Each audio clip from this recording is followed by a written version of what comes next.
14. Maybe 12. 11, 12.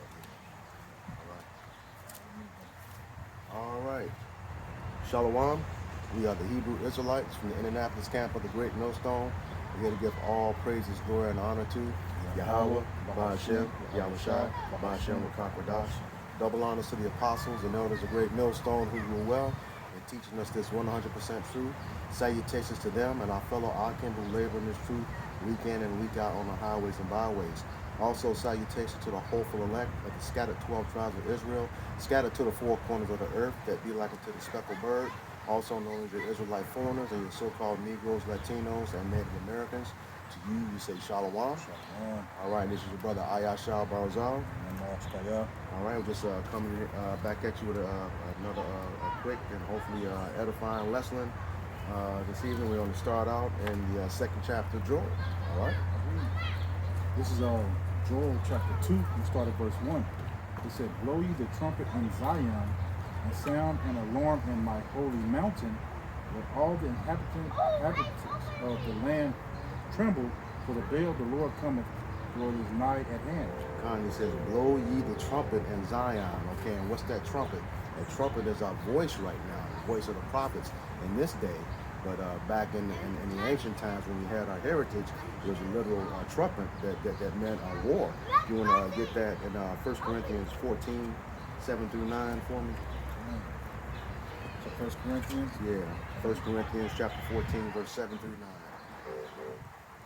This is how the actual trumpet worked back in the day, or they call it a shofar today, all right? That's that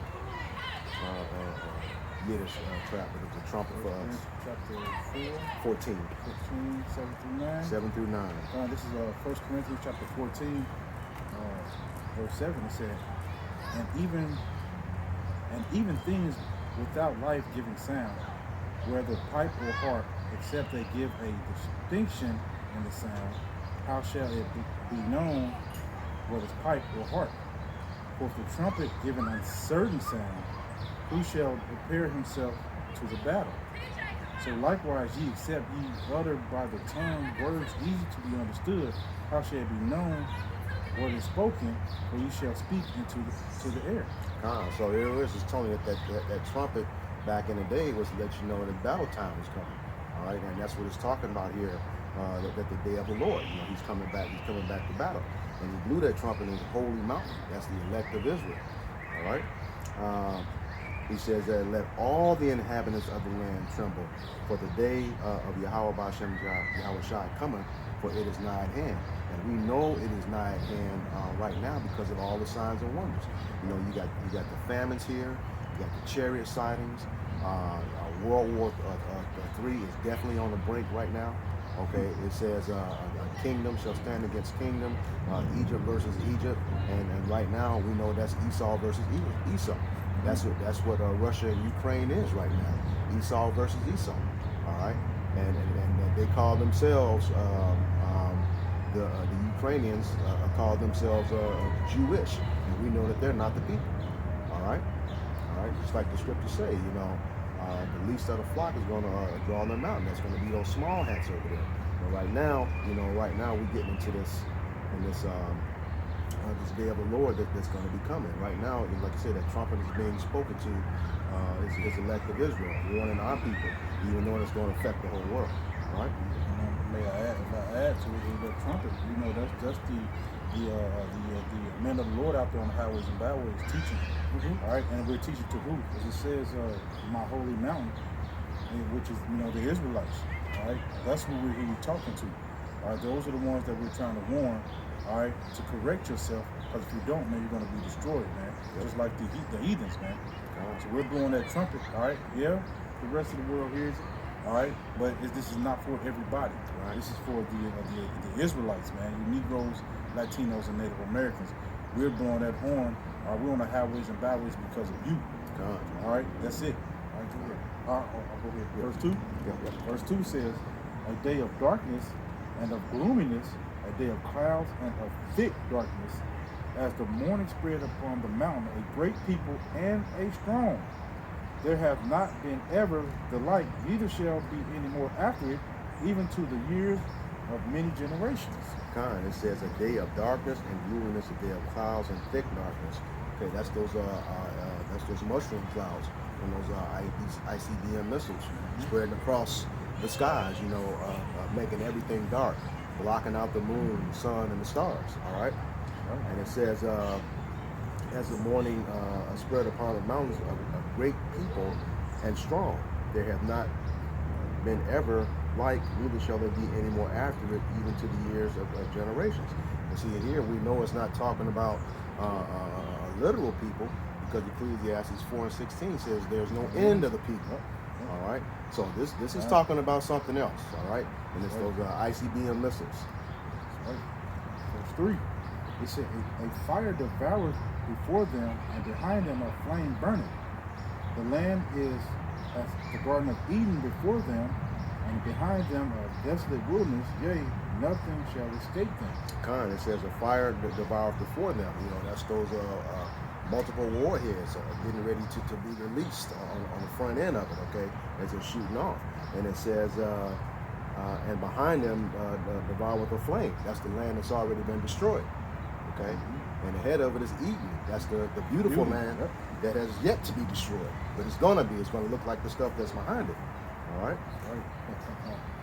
Hey, this is a beautiful thing, man. And this is what, like you said, this is a future prophecy. This is what's coming to America, man. All right, it says, verse 4 said, the appearance of them. I didn't get that last part. It says, and nothing shall escape them.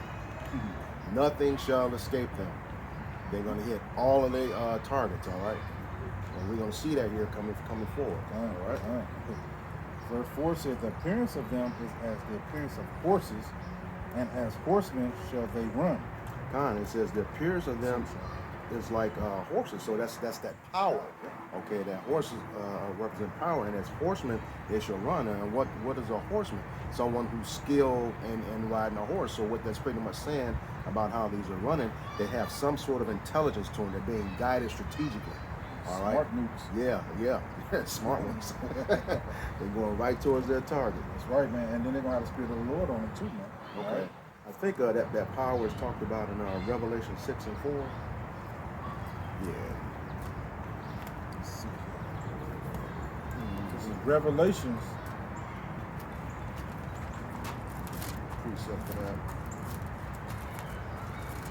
Right here. Chapter 6, verse 4, it says, and there went out another horse that was red, and power was given to him that sat thereon to take peace from the earth, and that they shall kill one another, and there was given unto him a great sword.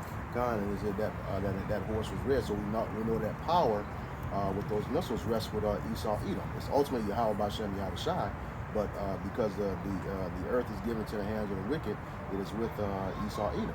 And you want to read that again? That's not clear. This is back in Revelations 6 verse 4, yeah. Chapter 6 verse 4 says, and there went out another horse that was red, and power was given to him that sat thereon to take peace from the earth, and that they should kill one another, and there was given unto him a great sword. Here again, that sword is also an indicator that that's Esau Edom. That was his blessing on the sword. He said they shall kill one another. Who has these nukes? It's not Jake. For the most part, it's Esau Edom with these nukes going against each other. Now, other nations have them, but they're going to kill each other with this stuff. All right. Because the scripture said, when King David said, "Deliver me from the wicked, which is thy sword." All right. So we know Esau is used as a whooping stick on the Israelites for your disobedience, man. All right, but they still have to pay for what they've done. Overboard, man. All right. It says, but right now, like the brother was saying, the earth is given to the hands of the wicked, so the wicked are rulers. All right. It says, verse 5, back to Joel chapter 2, verse 5. You have another piece of it. No, that's it. It says, like the noise of chariots on the top of mountains shall they leap, like the noise of a flame of fire that devours the stubble, as a strong people set in battle array. So that battle array, I mean, there's going to be in formation, all right?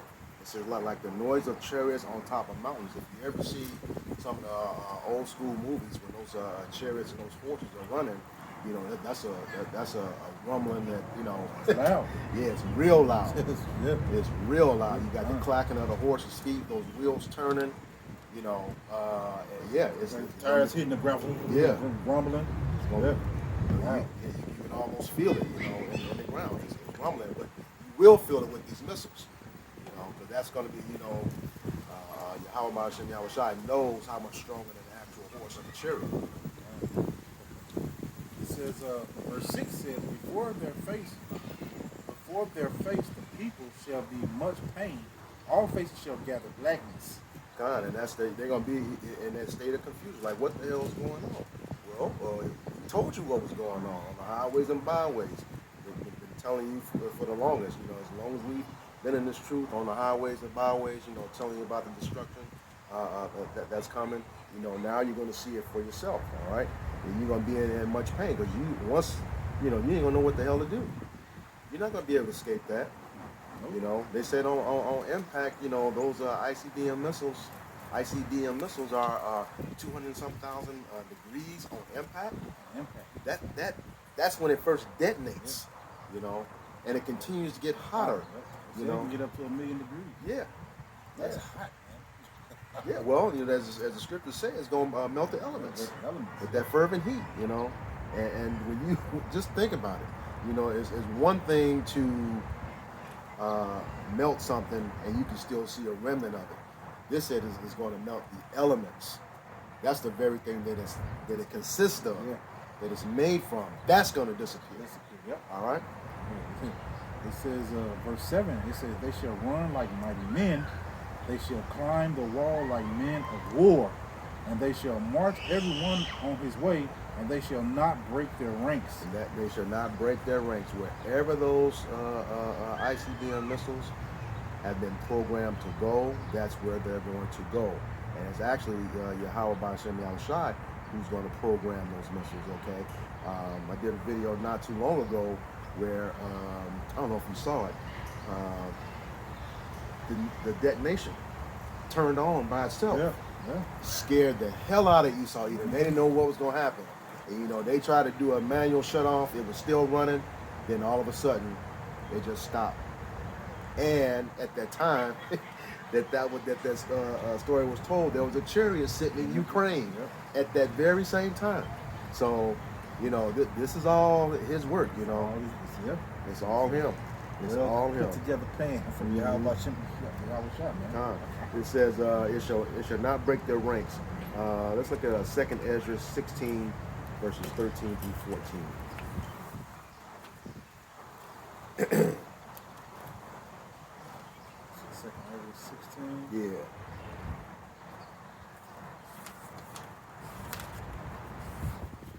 Second Ezra chapter 16. You said 13 through 14? Yeah, 13 and 14. It says, for strong is his right hand that bendeth the bow. His arrows that he shooteth are sharp and shall not miss when they begin to be shot into the ends of the world. He said, behold, the plagues are sent and shall not return again until they come upon the earth. God says, for strong is his right hand that bendeth the bow. All right? And that bow is where it's going to begin. That's the silo, where it's coming from, okay? It said his arrow, the arrow is the actual missile.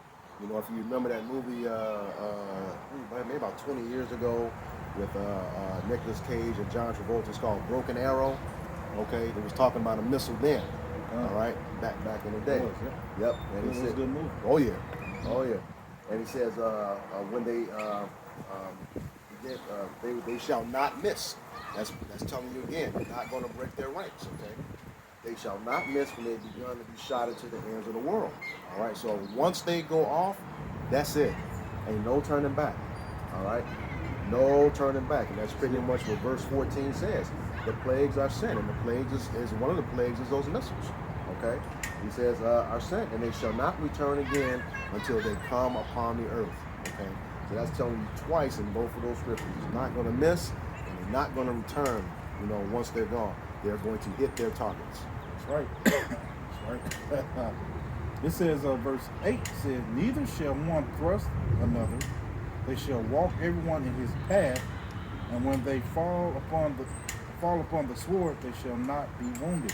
It says, right here, they shall neither shall thrust one another. With all those missiles going off at the same time, none of them are going to hit each other. Yep.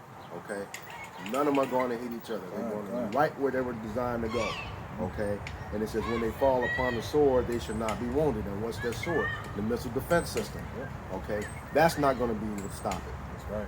They're going to hit their targets, and just like I was saying in that clip that they showed, we know Yahweh Bashem Yahushua is definitely in control of this. Right. If it says that they're not going to be, that they should not be wounded when they hit that sword, who knows why this is going on? Those laser beams from the chariots could be hitting those missile defense systems, okay, to make sure that those ICBM missiles do their job. All right. Yeah, what's happening is Esau is too prideful, so Yep. they think whatever they build is just what it is, man, and there's nothing that nobody can do about it. But they're not considering Yahweh Bashem Yahushai, man, and what he has.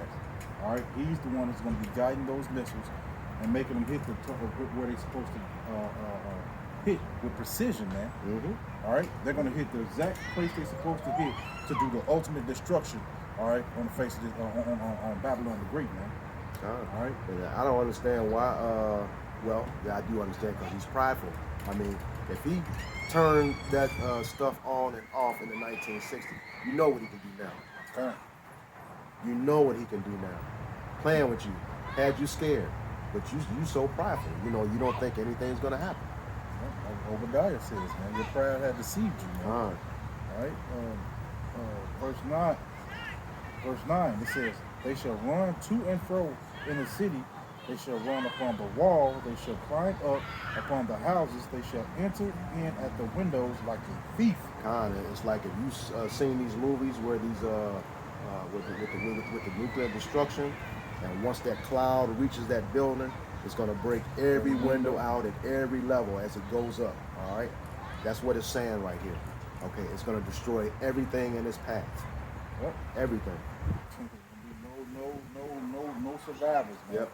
All right, if you ain't in the chariots, it's pretty much over, man. Yeah. Or in the deep bunkers, and if you hide down there, we come to get you anyway. So there's no escape. All right. Yeah. It says, verse 10. It says, the earth shall quake before them, the heavens shall tremble, the sun and the moon shall be dark, and the stars shall withdraw their shining. It says the earth shall quake, and that's I believe like that is the second Ezra 16 and 12. There's definitely going to be an earthquake. The sun and the moon's going to be dark. It's not going to go away. It's just that mushroom cloud is going to block it out. Okay, it's going to definitely block that sun and moon and the stars out. Second Ezra 16 and 12. Yeah. Second Ezra 16 and 12 it says, the earth quaketh and the foundations thereof, the sea rises up with waves from the deep. The waves of it are troubled, and the fishes thereof also before the Lord and before the glory of his power. It's going to bring the fish out of the water. That's going to be so strong. And that might be that, just me speaking, that might be enough power what's going to bring them back to the top. You know what I mean? It's going to be the ultimate destruction. Yeah. It's precept in Isaiah 24. To 20. Yeah, I had that one down too. Yep. Go ahead. This is Isaiah chapter 24, a very familiar passage of scripture, man. 24 and 20, it says, the earth shall reel to and fro like a drunkard, and shall be removed like a college, and the transgressions thereof shall be heavy upon it, and it shall fall and not rise again. All right, that's the destruction that's going to happen. There's going to be so much. The bombs are going to be hitting so hard and so many of them. All right, that the earth is going to shake, man. All right, the whole earth is going to shake, man, from these bombs just hitting the earth, man. Namely, mostly in America, man. All right, there's going to be some other places that are going to get destroyed, but the main focus of the destruction is going to be in America, man. Babylon the Great, as it says in Revelations chapter 14. All right, when the Babylon has fallen, man. All right. Can't wait. Okay, wait. I got another one for you. This is the book of Amos, chapter 5, beginning at verse 18. And it reads, Woe unto you that desire the day of Yahweh. To what end is it for you? The day of Yahweh is darkness and not light. Okay? And that word woe goes into destruction. That's exactly what we're talking about right here. All right? And it says the day of Yahweh is darkness and not light. Okay? And here again, that's where, all those ICBM missiles are going to be hitting so hard with so much destruction. All that's smoke and dark clouds is going to block out the sun, moon, and stars. Just like it said in Joel, Joel chapter 2, verse 10. All right? And it goes on, verse 19. As if a man did flee from a lion, and a bear met him, or went into the house and leaned his hand on the wall, and the serpent bit him, that means there's no escape. Wherever you turn, there's a threat somewhere. You will not be able to escape this. All right? Verse 20. Shall not the day of Yahweh be darkness and not light, even very dark, and no brightness in it? That's going to be one hell of a day. And, you Christian churches talking about one glad morning, no. You ain't going to be glad about nothing. Nothing, man. If you're not the elect, man, you just forget about it, man. Nope. Man, it's just over with, man. Yeah. We actually going to need salvation in that day. Yeah. We're going to need to be beamed up on a chair. Yeah. Because if you're not, man, you're going to be destroyed out here, man. All right? Yep. You're going to be destroyed. You're exactly right. What did that say in, I think that's in Psalms, but you just brought up a good point. Psalms 90, 91.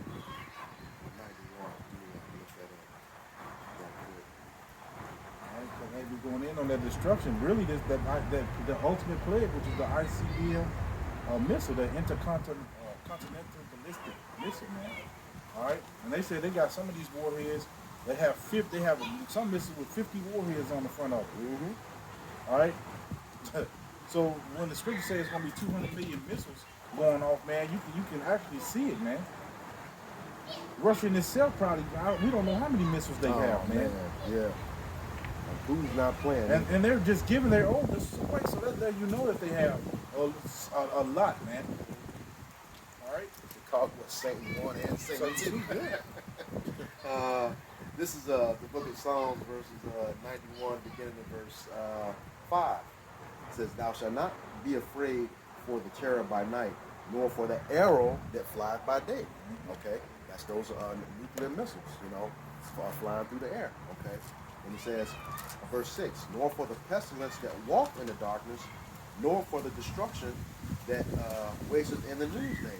And that pestilence that's walking in darkness is still those missiles. Right? Because like it says, the day of the Lord is going to be a day of darkness, not light. Those missiles are still going to be flying. Okay? Verse 7, 1,000 shall fall by thy side, and 10,000 by thy right hand, but shall not come nigh thee. And the reason it's not coming nigh thee, this is talking about the elect, up on those chariots. Okay? We're going to be seeing this destruction. Looking down on the right side, seeing 1,000, looking down on the left, seeing 10,000, there's people upon people getting destroyed. Right? It says, verse 8, only with thine eyes shalt thou behold and see the reward of the wicked. That wicked goes into, mainly Esau, Edom, and then it's the 2/3 of our people and the other heathen nations. It says, only with thine eyes will we see that. So that means we're going to be looking down from those chariots, seeing this destruction going on. All right? This is verse, back in Joel chapter 2, verse 11. Was it verse 10? Yeah, we already covered 10. Verse 11, it says, And the Lord Yahweh Shah shall utter his voice before his army, for his camp is very great, for he is strong that ever executed his word, for the day of the Lord is great and very terrible, and who can abide in it? Oh my goodness. So so it says, he says his army, for his camp is very great, and what's his camp?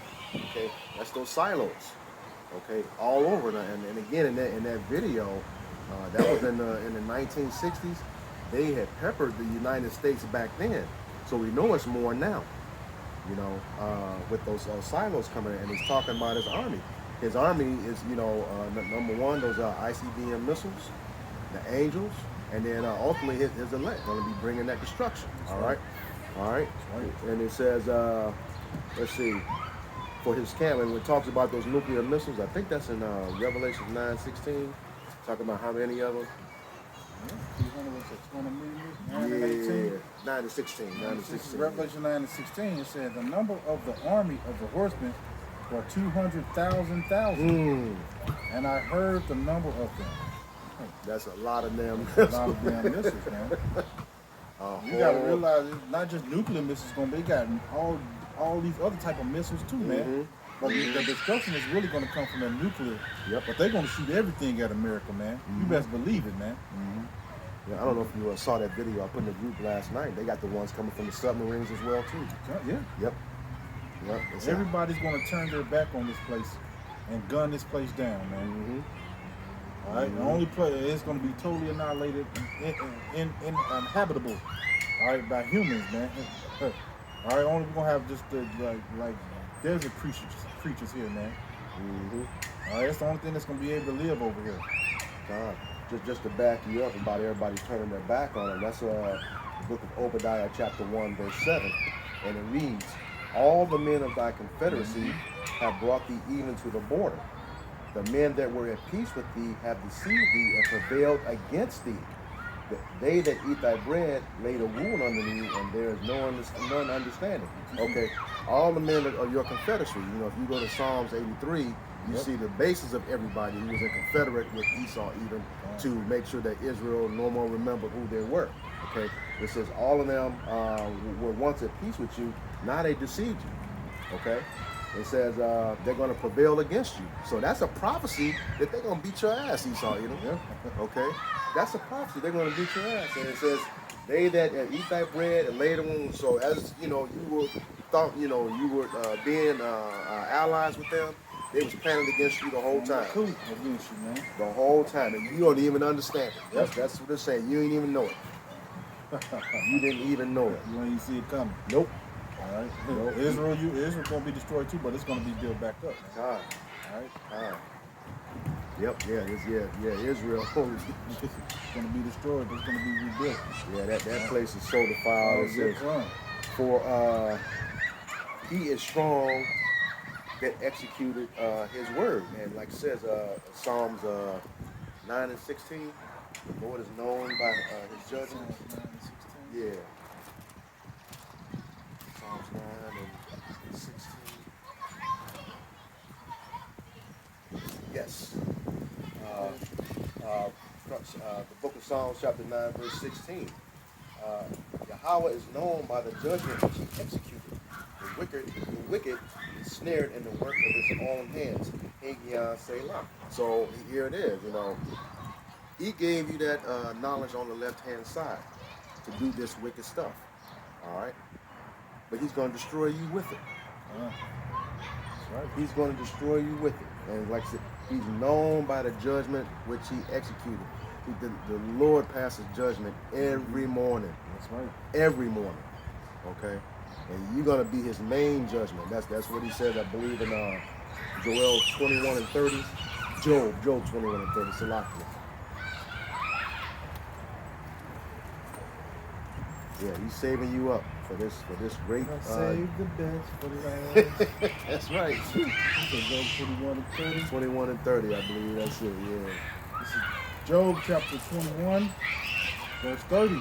It says that the wicked is reserved to the day of destruction. They shall be brought forth to the day of wrath. And that's what we're talking about. Right? The day of Yahweh's wrath, his judgment. You know, he reserved to the day of destruction. Right. All right. That's why, you know, when Jake is all upset because a lot of these Edomites get away with, you know, shooting Jake down. But like the scriptures tell us, you know, he is not in trouble like other men. Neither is he plagued like other men. And the reason being, because the Lord is reserving him for the day of destruction. That's going to bring him forward during for wrath and destroy him in that day. Okay. That's right. Now, not all of them are going to be destroyed because you're going to have the first fruits of slavery. Okay. We're gonna build up our kingdom, build our homeland back up for free, For free. for free. Scripture said we're gonna pay you back double. We're Yep. gonna make you work twice as hard as you made us work. And you're gonna do that shit right too, We're gonna do it right, man. or else. Or else, like that brother just said, man. Yeah. All right. Well, this last verse. Last verse, okay. All right, this is back in Joel chapter 2, verse 12 says, therefore, also now said the Lord, turn ye even to me with Oh, Slockish, did we get the end of 11? Oh, no. did not. No. Did not. Okay. It says, I'm going to read the last end of it. It's back in Job chapter 2, verse 11. It said, the Lord shall utter his voice before his army, for his camp is very great, for he is strong that executed his word. For the day of the Lord is great and very terrible, and who can abide it? So the thing is, it says, for the day of the Lord. That's possessive. Okay? It's his. He's in control of it. Okay?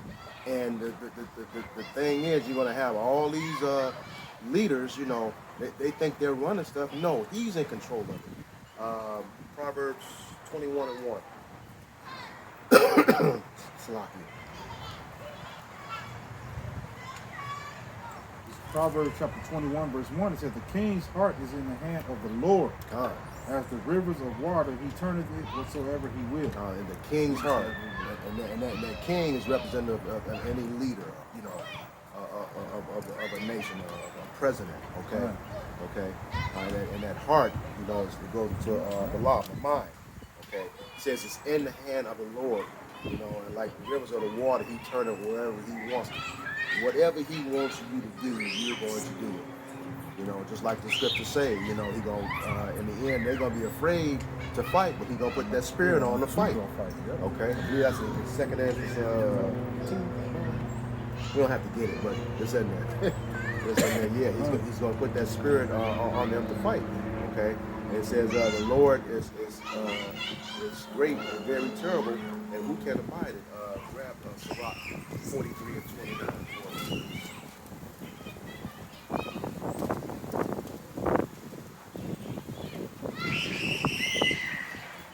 It's Sirach chapter 43, verse 29.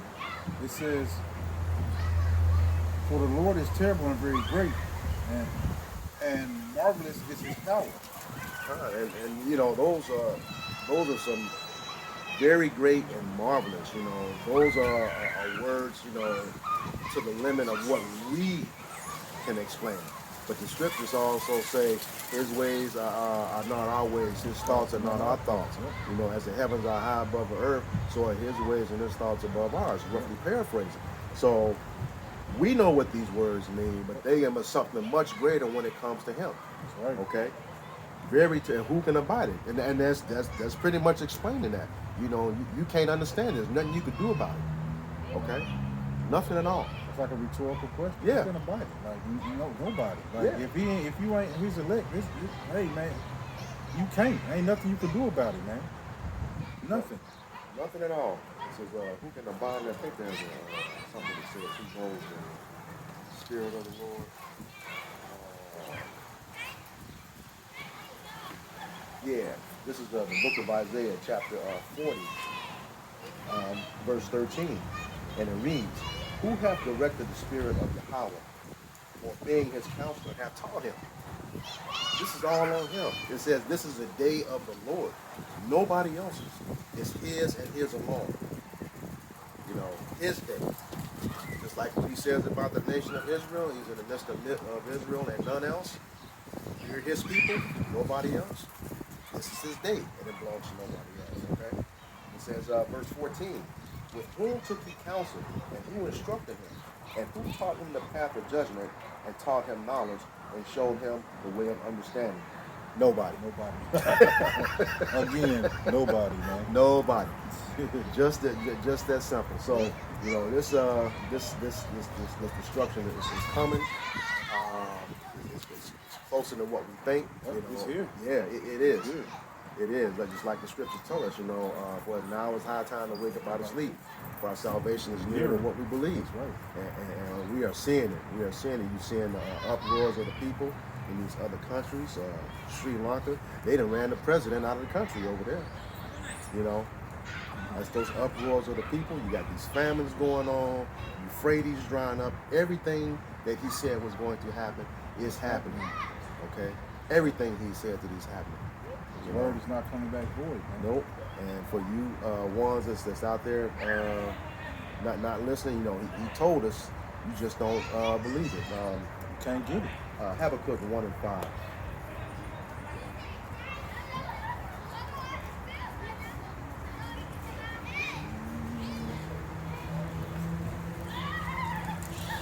This is Habakkuk chapter 1, verse 5 said, Behold, ye among the heathen and regard, and wonder marvelously, for I will work a work in your days, which ye will not believe, though it be told you. That's you 2/3. You know, you gotta not believe. We out here telling you, oh, that ain't nothing. You on the comments board scoffing. Been saying this for years. Yeah, been saying it for years. You know, but you know, hey, that's on you. Yep. You know, The truth is out here. truth is It out wasn't here. out here before. It's out here now. Yep. All right, and that's why things are moving, because the prophets are out here. Yep. Teaching globally now, man. And that was another sign that he was going to come when his word is spread to the four corners of the earth. Mhm. And it's everywhere through this internet, man. Mm-hmm. So, hey, man, we're in the end, man. Yeah, this is it. This is it. All right. All right. We hope this lesson was edifying for the body. Once again, we're going to give all praises, glory, and honor to Yahweh, Ba'ashem, Yahushai, Ba'ashem, Wakakadash. Double honors to the apostles and those of great millstone who rule well in teaching us this 100% truth. Salutations to them and our fellow Akim who labor in this truth week in and week out on the highways and byways.